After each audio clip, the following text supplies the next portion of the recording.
while the people at Lourdes recited the rosary in different tongues. The words were the same in spirit and sense. The mysteries and the prayers all contained the same word of God. Second, at Lourdes they used humble, spiritual means to reach God.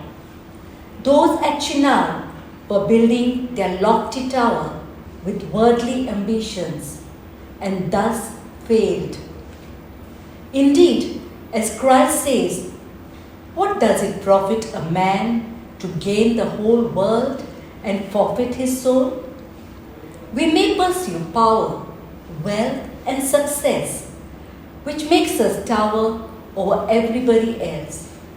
But we easily forget to build our souls on God's word to attain eternal life with Him.